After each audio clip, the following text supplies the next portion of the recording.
everyone! Today, magluluto tayo ng sinigang na bangus or sa English, sour soup milk fish. So, ang main ingredient ay bangus at ang rekado niya ay sibuyas at luya at kamatis. Gagamit tayo ng tatlong klaseng pampaasim ngayon.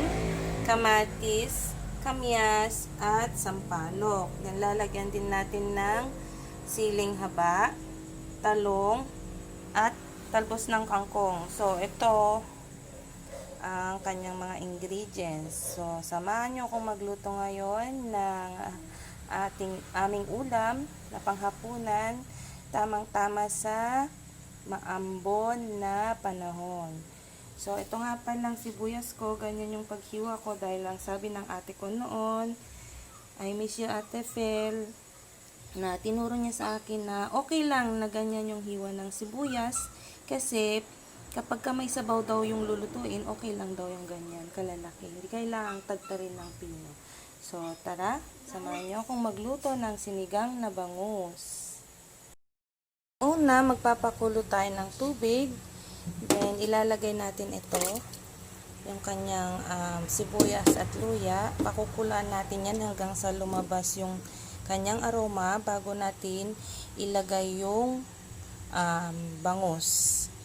At ilalagay ko na rin yung mga pangpaasim na tatlong klase, yung murang sampalok, yung kamyas at kamatis, para lumabas yung kanilang natural na asim sa ating magiging sabaw.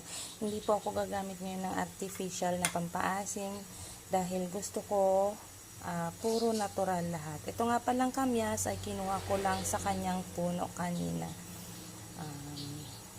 Tapos, saka natin isusunod yung paminta.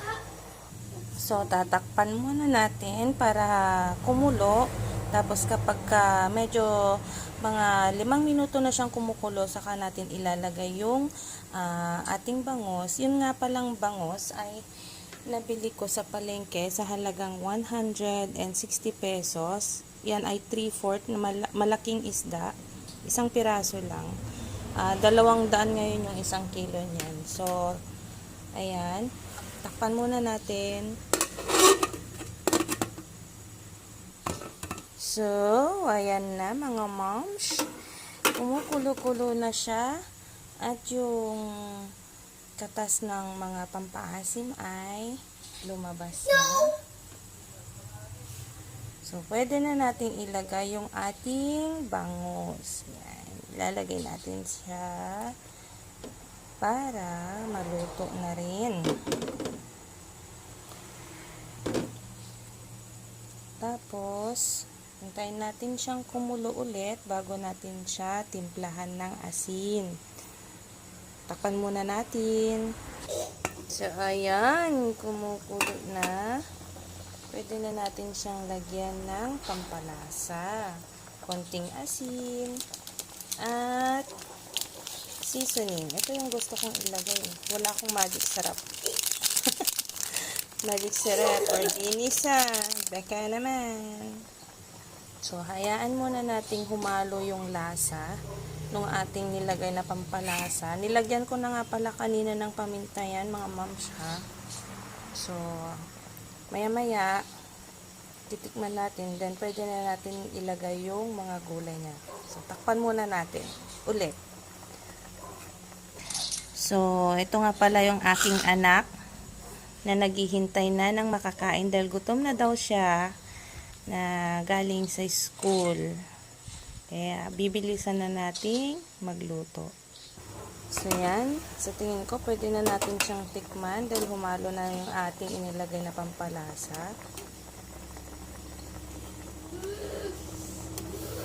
So, ayan mga moms. Okay na yung kanyang timpla.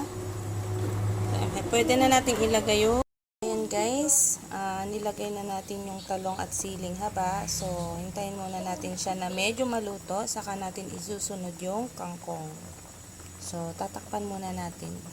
So, ngayon, mga moms, pwede na natin isunod yung kangkong. Ayan. Lagay lang natin sa ibabaw. And then, takpan natin ulit hanggang sa maluto. So, ayan mga guys, mga moms, luto na yung ating kangkong. So, pwede na natin patayin yung ating apoy. So,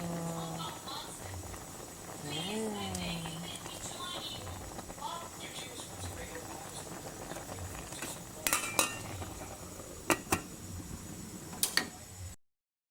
So, ayan yung outcome ng ating sinigang na bangus. Bango. Amoy na amoy yung amoy ng kamatis, kamyas, sampalok, at yung siling haba. Yung siling haba talaga yung nagpapabango sa ating sinigang.